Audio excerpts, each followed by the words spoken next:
Hello everyone, how are you all doing?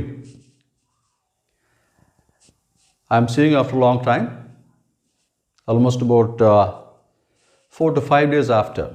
As I always say, I gave you enough time to go through the previous videos. Now, we have entered the most important part of English. This is very important one. Already I told you when I started the classes that whatever I teach will be in an order. நான் நடத்துகிற எல்லாமே ஒரு ஆர்டராக இருக்கும் அப்படின்னு சொன்னேன். ஏன் சொன்னேன்னு கேட்டிங்கன்னா ஒன்றுடன் ஒன்று சம்பந்தப்பட்டது அப்படின்னு சொல்லி சொன்னேன். இப்போது நம்ம லெட்டர்ஸ் முடிச்சு, வேர்ட்ஸ் முடிச்சு, சென்டென்ஸ் முடிச்சு, பார்ட்ஸ் ஆஃப் ஸ்பீச் முடிச்சு, ஆர்டிகிள்ஸ் முடிச்சு, இப்போ நம்ம டென்சஸ் அப்படிங்கிற ஒரு டாபிக் வந்திருக்கிறோம். டென்ஸ். இப்போது இதற்கு முன்னால் படித்த எல்லா விஷயங்களையும் நம்ம இதில் யூஸ் பண்ண போகிறோம். இதை நம்ம தெளிவாக தெரிஞ்சுக்கிட்டோம்னு சொன்னால் தான் இதற்கு அடுத்த ஸ்டேஜ் தான் சென்டென்ஸ் மேக்கிங். இங்கிலீஷ் படிக்கிறது எவ்வளோ சுலபம் அப்படிங்கிறது நான் சொல்லிக் கொடுக்குறது நீங்கள் முன்னே பார்த்துட்டு வந்தீங்கன்னா உங்களுக்கு புரியும். நிறைய பேர் கேட்டிருந்தாங்க, இந்த மாதிரி எப்போ சார் கான்வர்சேஷன் ஆரம்பிப்பீங்க, எப்போ எப்படி பேசுகிறதுன்னு சொல்லி கொடுப்பீங்க அப்படின்னு கேட்டாங்க. ஃபோனில் சில பேர் கேட்டாங்க, சில பேர் கீழே கமெண்ட் பாக்ஸில் ஒருத்தர் போட்டிருந்தார். ஓகே, இப்போ ஆல்மோஸ்ட் நம்ம அந்த ஸ்டேஜுக்கு வந்துட்டோம். இது நீங்கள் நல்லா ஞாபகத்தில் வச்சுக்கோங்க. ஆல்மோஸ்ட் அந்த ஸ்டேஜுக்கு வந்துட்டோம். ஏன்னா இது தெரிஞ்சோன்னா தான், அதாவது நான் ஆரம்பத்தில் ஆரம்பித்ததுலேருந்து இப்போ நடத்த போகிற இந்த விஷயங்கள் டென்ஸ் வரைக்கும் தெரிஞ்சால் மாத்திரமே நம்மளால் சென்டென்ஸ் ஃபார்ம் பண்ண முடியும். சென்டென்ஸ் ஃபார்ம் பண்ண தெரியாமல் ஆங்கிலத்தில் பேச முடியாது, எழுத முடியாது. ஆங்கிலம் மாத்திரமில்ல, எந்த மொழியிலுமே. ஓகேங்களா? இப்போ நம்ம டென்ஸ் அப்படிங்கிற ஸ்டேஜுக்கு வந்திருக்கிறோம். டென்சஸ். டென்சஸ் அப்படின்னா என்ன? நான் இங்கே எழுதியிருக்கிறேன் பாருங்கள். டென்சஸ் அப்படின்னு சொன்னால் ஒரு ஐஃபன் போட்டு டைம் அப்படின்னு எழுதியிருக்கிறேன். இன்னொரு ஐஃபன் போட்டு தமிழில் காலம் அப்படின்னு எழுதியிருக்கிறேன். டென்சஸ், டைம், காலம். டென்ஸ் அப்படின்னாலே காலத்தை குறிப்பது. காலம் அப்படின்னா என்ன? இந்த உலகமே, இந்த யூனிவர்ஸே, பிரபஞ்சமே ஒரு காலத்துக்குள், ஒரு நேரத்திற்குள் அடங்கி இருக்கிறது. நல்லா ஞாபகத்தில் வச்சுக்கோங்க. அது ஒரு டிஃப்ரெண்ட் சப்ஜெக்டு. அதை ஒரு மேபி நம்ம குரூப் டிஸ்கஷன் அப்படின்னு வரும்பொழுது இது ஒரு சப்ஜெக்ட் எடுத்துக்கலாம்.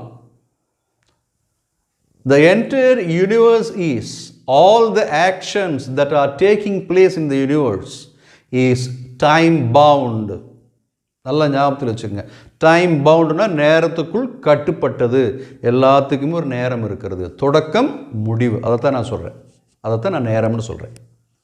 ஓகேங்களா? Okay, that's a different subject. நம்ம குரூப் டிஸ்கஷன் போகும்போது I'll keep this in mind and I'll take this particular topic for group discussion, group discussion. இப்போ டென்ஸ் அப்படின்னா என்னன்னு சொல்லி சொன்னோம். டைம், காலம், காலத்தை குறிப்பது. டைம், காலம். சரி, இப்போ இந்த காலங்கள் மொத்தம் எத்தனை வகைப்படும்? இது நீங்கள் முதல்ல நல்லா தெரிஞ்சுக்குங்க. காலங்கள் மொத்தம் எத்தனை வகைப்படும் அப்படிங்கிறது நீங்கள் தெரிஞ்சுக்கணும். அது எவ்வளவு அப்படின்னு சொல்லி கேட்டிங்கன்னு சொன்னால், நான் இங்கே எழுதியிருக்கிறேன் பாருங்கள். 12 வகைப்படும். நீங்கள் நல்லா ஞாபகத்தில் வச்சுக்கோங்க. 12 வகைப்படும். இந்த ஃபஸ்ட்டு 3 பேஸ், அடிப்படை. மிச்சம் இருக்கிற 9 அந்த அடிப்படையை கொண்டு உருவாகுபவை. எல்லாமே காலங்கள் தான். இத்தனை காலத்தில் நாம் பேசுகிறோம். நம்ம பேசும் பொழுது இவ்வளவு காலங்களை குறித்து பேச வேண்டும், இவ்வளவு காலங்களில் பேச வேண்டும். அப்போத்தான் நம்ம பேசுறது மிகச்சரியாக மற்றவர்களுக்கு புரியும். But it is very easy. Only thing we should be able to understand it. I should be able to make you to understand. நீங்களும் புரிந்து கொள்ள வேண்டும், அது ஒன்று. இன்னொரு முக்கியமான விஷயம் என்னென்னு கேட்டிங்கன்னு சொன்னால், உங்களுக்கு புரியுற மாதிரி நான் நடத்தணும். இந்த ரெண்டுமே அதில் அடங்கி இருக்குது. புரிஞ்சுதுங்களா? இப்போ உங்களுக்கு புரிகிற மாதிரி நான் நடத்துகிறேன். காலங்கள் எத்தனை வகைப்படும் அப்படின்னு கேட்டாங்கன்னா 12 வகைப்படும். There are 12 tenses. 12 டென்ஸ் இருக்கிறது, டென்சஸ் இருக்கிறது. அது என்னென்ன வாசிக்கிறேன் பாருங்க.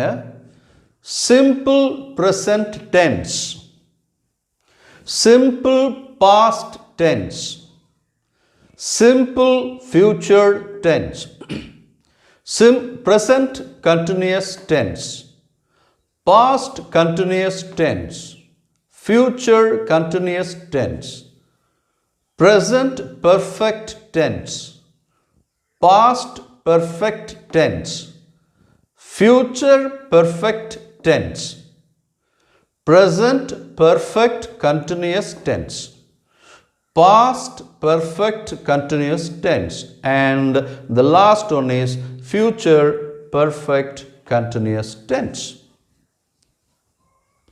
இந்த 12 காலங்கள் என்று அழைக்கப்படுகிறது. There are 12 tenses. 12 காலங்கள் இருக்கின்றன. நாம் பேசும் பொழுது இந்த 12 காலங்களையும் உபயோகப்படுத்தி தான் நம்ம பேசுவோம். புரிஞ்சுதுங்களா? இந்த 12 காலத்தையும் உபயோகப்படுத்தாமல் நம்மளால் பேச முடியாது.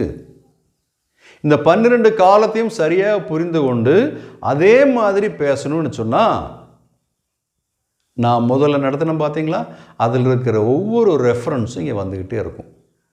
நல்லா ஞாபகத்தில் வச்சுக்கோங்க. நான் அந்த லெட்டர்ஸு, வேர்ட்ஸ், சென்டென்ஸ் அதை விட்டுருங்க. அதுக்கப்புறம் அவருடைய பார்ட்ஸ் ஆஃப் ஸ்பீச்சு, அந்த பார்ட்ஸ் ஆஃப் ஸ்பீச்சில் மிக மிக முக்கியமாக நான் சொன்ன ஒரு விஷயம் வெர்பு. அந்த பாடம் நடத்தும் பொழுதே உங்களுக்கு நான் சொன்னேன். நீங்கள் அந்த ப்ரீவியஸ் அந்த வெர்ப் வீடியோ நீங்கள் போய் பார்த்தீங்கன்னு சொன்னால் அதில் நான் சொல்லியிருப்பேன், there is a connection between verbs and tenses அப்படி நான் சொன்னேன். வெர்புக்கும் டென்ஸுக்கும் நேரடி நெருங்கிய தொடர்பு உண்டு. அதனால தான் நான் சொன்னேன், வெர்பை தரோவாக நம்ம தெரிஞ்சுக்கணும். அப்போ தான் சரியான டென்ஸில் பேச முடியும். அது எப்படிங்கிறது நான் step by step as usual நான் வழக்கமாக சொல்கிற மாதிரி நான் உங்களுக்கு நடத்துகிறேன். இப்போது டென்ஸுக்கு வந்துட்டோம். டென்ஸில் உங்களுக்கு நான் சொல்லியிருக்கிறேன் 12 டென்ஸ் இருக்குதுன்னு சொல்லிட்டேன். இந்த 12 டென்ஸில் ஒவ்வொரு டென்ஸும் நான் இங்கிலீஷ்லேருந்து எழுதி போட்டிருக்கிறேன். தமிழில் அதற்கு அர்த்தம் தெரியணும் இல்லையா? நான் ஒவ்வொரு டென்ஸும் நடத்தும் பொழுது உங்களுக்கு தமிழில் அர்த்தம் சொல்லுகிறேன். இப்போதைக்கு இந்த 12 டென்ஸு நீங்கள் தரோவாக மனசில் வச்சுக்கோங்க, மனப்பாடம் பண்ணி வச்சுக்கோங்க. வெறுமனே மனப்பாடம் பண்ணால் பத்தாது. அதை நம்ம சரியாக புரியணும். அதை புரியிற அளவுக்கு நான் சொல்லித் தருகிறேன். சரிங்களா? நான் டீச் பண்ணுறேன், நீங்கள் ஈஸியாக புரிந்து கொள்ளலாம். Is it clear? So there are 12 tenses. 12 tenses இருக்கிறது. 12 காலங்களை குறிக்கக்கூடிய வார்த்தைகள் இருக்கிறது. என்னென்ன 12 காலம் அதை குறிக்கக்கூடிய வார்த்தை நான் சொல்லிட்டேன். சரிங்களா? இந்த 12 டென்ஸ் இருக்குது, நீங்கள் நோட்டில் எழுதிக்கிங்க. நான் ஆல்வேஸ் சே, இது வரைக்கும் this is the 14th video. இப்போ நான் நடத்திட்டு இருக்கிறது 14வது வீடியோ. 13 வீடியோ ஆல்ரெடி பப்ளிஷ் பண்ணியாச்சு, ஆர்டிக்கிள் வரைக்கும் பப்ளிஷ் பண்ணியாச்சு. அது வரைக்கும் ஆர்டிக்கிள் வரைக்கும் வந்துட்டோம். அடுத்து டென்ஸ் வந்துட்டோம். இப்போ இந்த டென்சஸ் வரும்பொழுது தான், இதுக்கப்புறம் தான் இப்போவே சின்ன சின்ன வாக்கியங்கள் நம்ம உண்டாக்குவோம். பட் ஒவ்வொரு டென்ஸும் தனித்தனியாக நடத்தும் பொழுது நிறைய வாக்கியங்கள் நம்ம நடத்துவோம். அப்போ உங்களுக்கு நான் சொல்கிறதுனுடைய அர்த்தம் புரியும். முதல்லிருந்து அங்கேருந்து ரெஃபர் பண்ணோம், எல்லாம் ஒரே ஆர்டராக படிச்சுட்டு வாங்க, நோட் புக்கில் எழுதுங்கலாம் சொன்னேன் இல்லையா? அதனுடைய அர்த்தம் உங்களுக்கு புரியும்.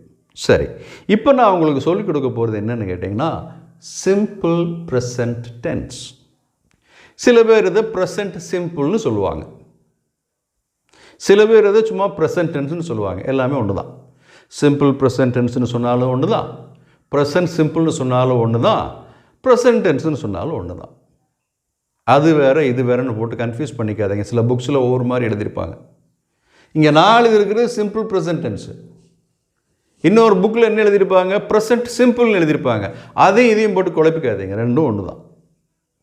So simple present tense, present simple, present tense மூன்றுமே ஒன்று. இன்றைக்கி நான் உங்களுக்கு நடத்த போகிற டென்ஸ் என்னென்னு கேட்டிங்கன்னு சொன்னால், the first one simple present tense. சரி, இந்த சிம்பிள் ப்ரெசன்ட் டென்ஸை நான் இங்கே எழுதியிருக்கிறேன் பாருங்கள். ஓகேங்களா? இந்த சிம்பிள் ப்ரெசன்ட் டென்ஸ் நான் இங்கே எழுதியிருக்கிறேன். சிம்பிள் ப்ரெசன்ட் டென்ஸ்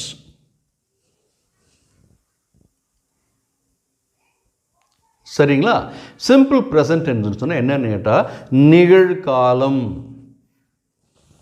என்னது? நிகழ்காலம், இப்போ நடக்கிற காலம், இதுதான் ப்ரெசன்ட் டென்ஸ். சரிங்களா? மேலே எழுதியிருக்கேன் சிம்பிள் ப்ரெசன்ட் டென்ஸ்னால் நிகழ்காலம். ஸ்கூலில் படிச்சிருப்போம் நிகழ்காலம். புரிஞ்சுங்களா? இப்போது சிம்பிள் ப்ரெசன்ட் டென்ஸில் ஒரு வாக்கியம் அமைக்க வேண்டும் என்றால் நாம் என்ன செய்ய வேண்டும் அப்படிங்கிறது நீங்கள் புரிஞ்சுக்கணும். எப்படி அமைப்பது? சிம்பிள் ப்ரெசன்ட் டென்ஸில் ஒரு வாக்கியம் அமைப்பது எப்படி? ரைட், நான் இங்கே எழுதியிருக்கிறேன் யூசேஜ். யூசேஜ்னா உபயோகப்படுத்தும் விதம். இந்த ப்ரெசன்ட் டென்ஸை எப்படி உபயோகப்படுத்துகிறது, பேசும் பொழுதும் எழுதும் பொழுதும் எப்படி இந்த ப்ரெசன்ட் டென்ஸை யூஸ் பண்ணுறது, அல்லது ப்ரெசன்ட் டென்ஸில் எப்படி பேசுறது, ப்ரெசன்ட் டென்ஸில் எப்படி எழுதுறது, இதை நீங்கள் தெரிஞ்சுக்கணும். சரிங்களா? யூசேஜ் உபயோகப்படுத்துவது. எதுக்கெல்லாம் இந்த ப்ரெசன்ட் டென்ஸை யூஸ் பண்ணுறோம், எதை ப்ரெசன்ட் டென்ஸுக்கு யூஸ் பண்ணுறோம்? சரி, இப்போது I want to go back to the verb. இந்த வெர்புக்கு போகணும். ஏன்னா வெர்பை வச்சு தான் காலத்தை குறிக்க முடியும். செயல், செயல் தான் எந்த காலத்தில் ஒரு விஷயம் நடந்தது அப்படிங்கிறத சொல்லும். இன்னைக்கு நடந்ததா, நடக்கிறதா, நேற்றுக்கு நடந்ததா, நாளைக்கு நடக்க போகிறதா, 10 வருஷத்துக்கு முன்னால் நடந்ததா, 100 வருஷத்துக்கு முன்னால் நடந்ததா, இல்லை இப்போ நடந்து கொண்டே இருக்கிறதா, இனிமேல் நடந்து கொண்டே இருக்க போகிறதா, இப்படிங்கிறத வெர்பு தான் தீர்மானிக்கும். அதனால தான் சொன்னேன் வெர்பில் நமக்கு தரோ நாலேஜ் வேணும்னு சொன்னேன். வெர்பை வச்சு தான் நீங்கள் சரியான முறையில் ஆங்கிலம் பேச முடியும். சரிங்களா? சரி, இப்போ பாருங்கள் யூசேஜ். எதை யூஸ் பண்ண வேண்டும், எதற்கெல்லாம் யூஸ் பண்ண வேண்டும்? ஒரு வாக்கியத்தை சிம்பிள் ப்ரெசன்ட் டென்ஸில் சொல்லணும்னு சொன்னால் use the first form of the verb அப்படின்னு சொல்லியிருக்கிறேன் நான். First form of the verb. அதில் இன்னொன்று நம்ம சேர்த்திக்கலாம், first form of the main verb. என்னதுங்க? First form of the main verb. 3 verb பார்த்தோம். Main verb, be form verbs and auxiliary verbs or helping verbs. இந்த மூன்றுலையுமே முதலில் வரக்கூடிய பார்ட்டை தான் சிம்பிள் ப்ரெசன்ட் டென்ஸ் வாக்கியம் அமைப்பதற்கு உபயோகப்படுத்த வேண்டும். நல்ல ஞாபகத்தில் வச்சுக்கோங்க. நான் உங்களுக்கு அந்த மெயின் வெர்பு நடத்தும் பொழுது ஒரு காலம் போட்டு கொடுத்தேன். நீங்கள் அதை வெர்பில் பார்க்கலாம், வெர்ப் வீடியோவில் பார்க்கலாம். அதில் சிம்பிள் ப்ரெசன்ட் டென்ஸ்னு எழுதியிருப்பேன் அல்லது பேசிக் ஃபார்ம்னு எழுதியிருப்பேன் முதல்ல. அடுத்தது ப்ரெசன்ட் சிங்குலர், அடுத்தது பாஸ்ட் டென்ஸு, அடுத்தது பாஸ்ட் பார்ட்டிசிபிள், அடுத்தது ப்ரெசன்ட் பார்ட்டிசிபிள்னு 5 எழுதியிருப்பேன். இப்போ நம்ம படிக்கிறது present tense. இந்த present tenseல நீங்கள் வாக்கியம் அமைக்க வேண்டும் என்றால் என்ன பண்ண கேட்டிங்கன்னா இந்த முதல் 2 பகுதிகளையும் உபயோகப்படுத்த வேண்டும். ஏன்னா நான் உங்களுக்கு முன்னமே சொன்னேன் சிம்பிள் ப்ரெசன்ட் பேசிக் ஃபார்ம், அடுத்தது ப்ரெசன்ட் சிங்குலர், இது ரெண்டுமே ப்ரெசன்ட் டென்ஸை தான் குறிக்கும் என்று முன்னமே நான் உங்களுக்கு சொல்லியிருக்கிறேன். கிளியர்? ஞாபகத்தில் வச்சுக்கோங்க. This is very very important. Okay, so present டென்ஸில் ஒரு வாக்கியம் எழுத வேண்டும் என்றால் நீங்கள் என்ன பண்ண கேட்டால் இந்த வெர்பில் வர்ற முதல் 2 பகுதிகளில் ஏதாவது ஒன்றை, ரெண்டையுமே உபயோகப்படுத்தணும், இடத்துக்கு தகுந்த மாதிரி ஏதாவது ஒன்று உபயோகப்படுத்த வேண்டும். சரிங்களா? இப்போ அடுத்தது என்னன்னு கேட்டால் இந்த சிம்பிள் ப்ரெசன்ட் டென்ஸ் அப்படிங்கிறத 4 விஷயங்களுக்கு உபயோகப்படுத்தலாம். 4 விஷயங்களை சொல்லுவதற்கு உபயோகப்படுத்தலாம். 4 விஷயத்தை பேசுவதற்கு உபயோகப்படுத்தலாம். ஞாபகத்தில் வச்சுக்கோங்க. இது கிளியராக சொல்ல பாருங்க. 1, எதற்கு உபயோகப்படுத்தலாம்? To speak about habits and customs. To speak about habits and customs. To speak about பேசுவதற்கு. எதை பற்றி பேசுவதற்கு? Habits and customs. Habits and கஸ்டம்ஸ்னா ரொம்ப சிம்பிள், பழக்க வழக்கங்கள். தமிழில் நமக்கு இது என்ன சொல்கிறோம்? ஹேபிட்ஸ் அண்ட் கஸ்டம்ஸ் அப்படின்னா தமிழ் அதற்கு பழக்க வழக்கங்கள் என்று பெயர். அப்படிதான் அதில் மொழி மாற்றி சொல்கிறோம். சரி, அப்போது நல்லா ஞாபகத்தில் வச்சுக்கோங்க. பழக்க வழக்கம்னு சொல்லும் பொழுது நம்ம எப்பொழுதுமே ஒரு சில பழக்க வழக்கங்கள், ஒரு சில இல்லை, எல்லா பழக்க வழக்கமும் ஒரு குறிப்பிட்ட நேரத்தில் தான் செய்வோம். புரிஞ்சுதுங்களா? உதாரணத்துக்கு நான் இங்கே எழுதியிருக்கிறேன் பாருங்க. ஐ take my lunch at 1 PM. நான் என்னுடைய மதிய உணவை, லஞ்ச்னா மதிய உணவு, ஞாபகத்தில் வச்சுக்கோங்க. புரிஞ்சுதுங்களா? மதிய உணவு. நான் என் மதிய உணவை 1 மணிக்கு எடுத்துக்கொள்ளுவேன் அல்லது சாப்பிடுவேன். அப்போ இது ரெகுலராக நடக்கிற ஒரு விஷயம். கரெக்டாக நான் எப்பவுமே 1 மணிக்கு சாப்பிட்ருவேன். அப்போ உங்கள்கிட்ட கேட்குறாங்க, when do you have your lunch அப்படின்னு கேட்டால் I have my lunch to 1 PM. ஒரு சமயம் நான் 1 மணிக்கு சாப்பிடணும் இருக்கும், நீங்கள் 2 மணிக்கு சாப்பிட்றதா இருந்தால் usually I take my lunch at 2 PM. 12 மணிக்கு சாப்பிட்றதா இருந்தால் usually I take my lunch at 12 noon. புரிஞ்சுதுங்களா?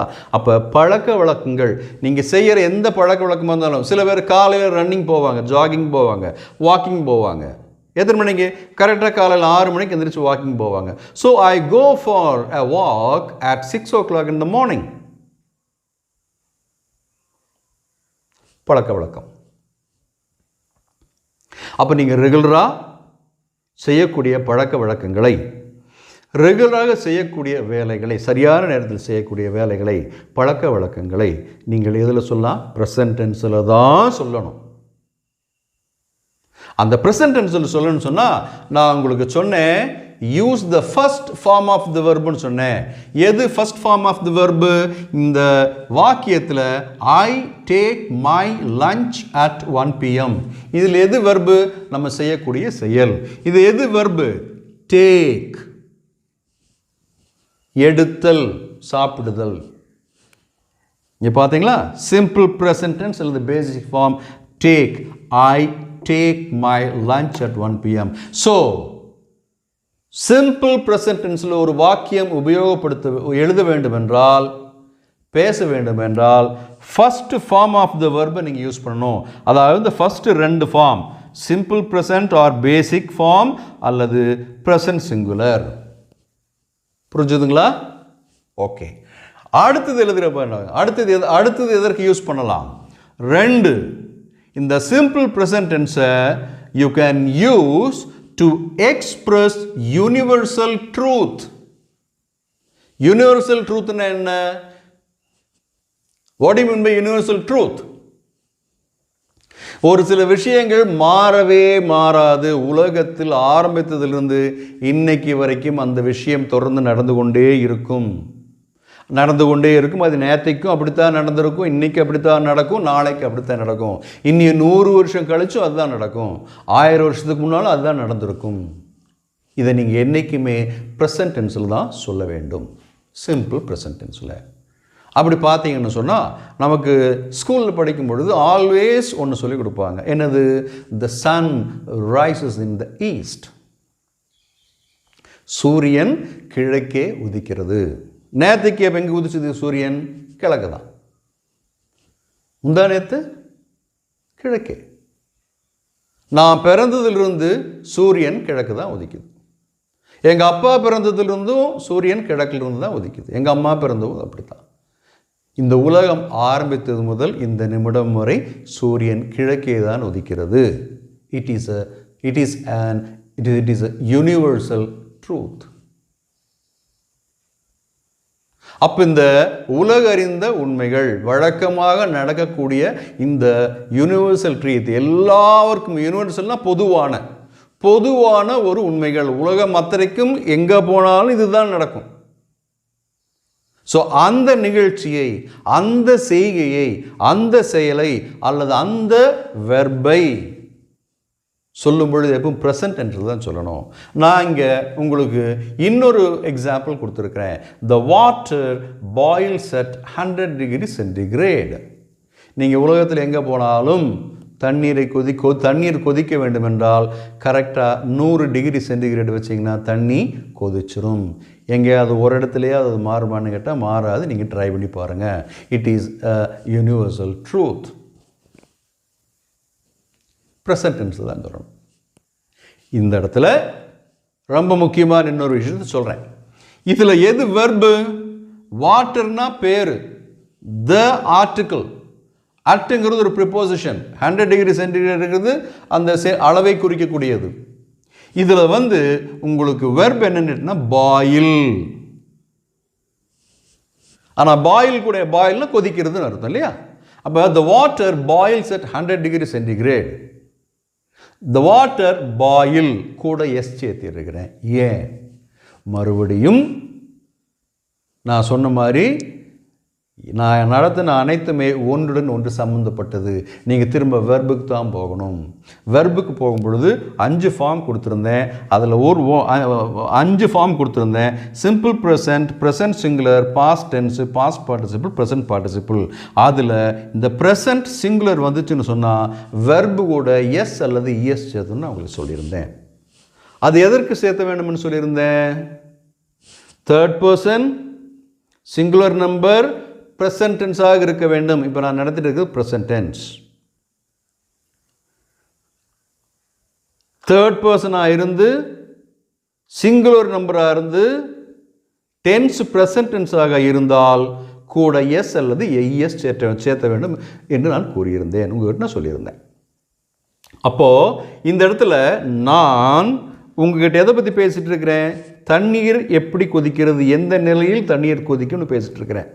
அப்போ நான் யார்? First person. கேட்டுக்கிற நீங்கள் செகண்ட் பர்சன். நம்ம 2 பேரும் எதை பற்றி பேசிகிட்டு இருக்கிறோம்? வாட்டர் அப்படிங்கிற தேர்ட் பர்சனை பற்றி பேசிகிட்டு இருக்கிறோம். அந்த தேர்ட் பர்சன் செய்யக்கூடிய செயல் என்ன? பாயில், கொதிப்பது. அப்போது அந்த செயல் கூட எஸ் அல்லது எஸ் சேர்த்தணும். இங்கே பார்த்தீங்கன்னா த வாட்டர் பாயில், இது தேர்ட் பர்சன் சிங்குலராக இருக்கிறனால, டென்ஸ் ப்ரெசன்ட் டென்ஸாக இருக்கிறனால இந்த பாயில் அப்படிங்கிற வெர்பு கூட எஸ் சேர்த்திருக்கிறோம். The water boils at 100 degree centigrade. புரிஞ்சுதுங்களா? I am sure that you have understood. அடுத்தது இந்த ப்ரெசன்ட் டென்ஸ் எதுக்கெல்லாம் யூஸ் பண்ணலாம்? You can use simple present tense to speak about proverbs and sayings. பழமொழிகள், proverbs and sayings னா பழமொழிகள், அப்புறம் பழைய காலத்தில் சொல்லப்பட்ட நல்ல சில நல்ல கெட்ட அல்லது வாக்கியங்கள். இவை எல்லாத்தையுமே நீங்கள் என்ன தான் பண்ணணும்? ப்ரெசன்ட் டென்ஸில் தான் சொல்லணும். புரிஞ்சுதுங்களா? எல்லாத்தையுமே எந்த டென்ஸில் தான் சொல்லணும்? ப்ரெசன்ட் டென்ஸில் தான் நீங்கள் சொல்லணும். உதாரணத்துக்கு என்ன போட்டிருக்கிறோம்? Practice makes perfection. நீங்கள் தொடர்ந்து ஒரு விஷயத்தை பிராக்டிஸ் பண்ணிட்டே இருந்தீங்கன்னா you will become perfect in that. அதில் முழுமையாக அதில் திறமையுள்ளவர்களாக மாறிவிடுவோம். Practice makes perfection. புரிஞ்சுதுங்களா? It is a proverb. இந்த ப்ராவர்பில் அதே மாதிரி பார்த்தீங்கன்னா மேக்கு கூட எஸ் சேர்த்திருக்கிறோம். ஏன் சேர்த்திருக்கிறோம்? நான் முதல் நபர், நீங்கள் இரண்டாவது நபர், மூன்றாவது நபர் ப்ராக்டிஸு. அந்த ப்ராக்டிஸ் என்பது செய்யக்கூடிய செயல் மேக். அப்போது ப்ராக்டிஸ் தேர்ட் பர்சனாக இருக்கிறனால, சிங்குலராக இருக்கிறனால, நம்ம நடத்திட்டு இருக்கிற டென்ஸ் ப்ரெசன்ட் டென்ஸாக இருக்கிறனால, அடுத்தது நம்ம பேசக்கூடிய விஷயம் எப்பொழுதும் ஒரே மாதிரி நடக்கக்கூடிய விஷயம். அதை ப்ரெசன்ட் டென்ஸில் தான் சொல்லணும். So practice makes perfection. Third person, singular number, present டென்ஸாக இருந்தால் மேக்கு கூட இஎஸ் சேர்த்தணும். புரிஞ்சுதுங்களா? அடுத்தது நாலாவதாக பார்த்தீங்கன்னா இந்த சிம்பிள் ப்ரெசன்ட் டென்ஸ் எதுக்கு யூஸ் பண்ணணும்னு கேட்டிங்கன்னா to speak about planned action. நல்லா ஞாபகத்தில் வச்சுக்கோங்க. நம்ம ஒரு விஷயத்தை திட்டமிட்டிருப்போம், அதுதான் பிளான்ட் அப்படிங்கிறது. என்ன திட்டமிட்டிருப்போம்? நாளைக்கு ஒரு இடத்துக்கு போகலான்னு பிளான் பண்ணியிருப்போம். நாளைக்கு அப்படிங்கிறது என்ன டென்ஸு? ஃப்யூச்சர் டென்ஸ், எதிர்காலம். ஆனால் எதிர்காலத்தில் நடக்கக்கூடிய ஒரு விஷயத்தை நம்ம நிகழ்காலத்தில் சொல்லலாம். ஃப்யூச்சர் டென்ஸில் சொல்லக்கூடிய விஷயத்தை ப்ரெசன்ட் டென்ஸில் சொல்லலாம். எப்போ? அது கண்டிப்பாக திட்டமிட்ட ஒரு விஷயமாக இருந்தால். சரிங்களா? அதுக்கு உதாரணம் என்ன கொடுத்துருக்குறேன்? My father comes tomorrow. என்னுடைய தகப்பனார் நாளை வருகிறார். கண்டிப்பாக வருவார். யூஷுவலாக நம்ம இது எப்படி சொல்லணும்னா my father will come tomorrow அப்படின்னு சொல்லணும். தப்புன்னு கிடையாது, அதில் எந்த தப்பும் கிடையாது. நாளை என் அப்பா வருவார், எந்த தப்பும் கிடையாது. ஆனால் அதை ப்ரெசன்ட் டென்ஸில் சொல்லலாம். ஏன்னா கண்டிப்பாக நாளைக்கு அப்பா வருவார். அப்போது அந்த ஆல்ரெடி பிளான்ட் ஆக்ஷனை சொல்லும் பொழுது நீங்கள் அதை ப்ரெசன்ட் டென்ஸில் சொல்லிக்கலாம். அது ஃப்யூச்சர் டென்ஸாக இருந்தாலும் தவறில்லை. Grammatically it is not an error, it is not a mistake. So my father comes tomorrow. My father என்னுடைய அப்பா. நான் முதல் நபர், நீங்கள் ரெண்டாவது நபர். நாங்கள் பேசிட்டு இருக்குது என்னுடைய அப்பாவை பற்றி. அப்பா செய்யக்கூடிய செயல் என்ன? கம்ஸ், வருகிறார். எப்பொழுது வருகிறார்? டுமாரோ, நாளை வருகிறார். புரிஞ்சுதுங்களா? ஸோ இந்த சிம்பிள் ப்ரெசன்ட் டென்ஸ் அப்படிங்கிற இந்த டென்ஸில் வாக்கியங்களை அந்த சிம்பிள் ப்ரெசன்ட் டென்ஸை எதுக்கெல்லாம் யூஸ் பண்ணலான்னு சொல்லியிருக்கிறேன். நம்ம சென்டென்ஸ் மேக்கிங் வேறு, இனி இதுக்கு அடுத்தது தான் அது. இப்போ ஒவ்வொரு டென்ஸையும் எப்படி உபயோகப்படுத்துவதுன்னு உங்களுக்கு விளக்கிட்டு இருக்கிறேன். Is it clear to you all? Hope you all have understood. Let me repeat. Simple present tense நடத்திட்டு இருக்கிறோம். அந்த சிம்பிள் ப்ரெசன்ட் டென்ஸில் வாக்கியம் அமைக்க வேண்டுமென்றால் வெர்ப், மெயின் வெர்பனுடைய 5 ஃபார்மில் ஃபஸ்ட்டு 2 ஃபார்ம்ஸ் யூஸ் பண்ணணும். ஒன்று. அடுத்தது இந்த சிம்பிள் ப்ரெசன்ட் டென்ஸை எதுக்கெல்லாம் யூஸ் பண்ணலாம்? To speak about habits and customs. பழக்க வழக்கங்களை குறிப்பதை சிம்பிள் ப்ரெசன்ட் டென்ஸில் சொல்லணும். அடுத்தது டு எக்ஸ்பிரஸ் யூனிவர்சல் ட்ரூத், உலகறிந்த உண்மைகள், உலக பொது உண்மைகளை சிம்பிள் ப்ரெசன்ட் டென்ஸில் தான் சொல்லணும். அடுத்தது to speak about proverbs and sayings, பழமொழிகளை பற்றி சொல்லும் பொழுது ப்ரெசன்ட் டென்ஸில் தான் சொல்லணும். அடுத்தது to speak about planned action, ஏற்கனவே திட்டமிடப்பட்ட விஷயங்களை சிம்பிள் ப்ரெசன்ட் டென்ஸில் சொல்லலாம். அது எதிர்காலத்திற்குள்ள விஷயமாக இருந்தாலும் பரவாயில்லை. உங்களுக்கு நல்லா புரிஞ்சிருக்கும்னு நினைக்கிறேன். 12 டென்ஸு. அந்த 12 டென்ஸில் now we are seeing how to use the tenses. இதில் இப்போ உங்களுக்கு நான் ப்ரெசன்ட் டென்ஸை எப்படி யூஸ் பண்ணுறதுன்னு சொல்லி கொடுத்துருக்குறேன். If you have any doubt you can contact me. நான் என்னுடைய நம்பர் சொல்லி எழுத முடியிட்டேன். முதல்ல எழுதுன தவறு எழுதியிருக்கேன்னு நினைக்கிறேன். This is my number. You all can contact me. 9500453196. And ரொம்ப முக்கியமான இன்னொரு விஷயம் என்னென்னு கேட்டிங்கன்னா, I have a plan to take online classes. Online classes ஆரம்பிக்க போகிறேன். You can join. And one more very very important thing, please subscribe my channel. நீங்கள் subscribe பண்ணிங்கன்னு சொன்னால் ரெகுலராக உங்களுக்கு எல்லா லெசன்ஸும் வரும். You can learn English very fast. Subscribe பண்ணும்போது அந்த பாக்ஸுக்குள்ளே சப்ஸ்கிரைப்னு ஒன்று இருக்கும், அதை ப்ரெஸ் பண்ணுங்கள். பக்கத்துலேயே அந்த பெல் ஐக்கான் அல்லது பெல் பட்டன் இருக்கும், அதை ப்ரெஸ் பண்ணுங்கள்.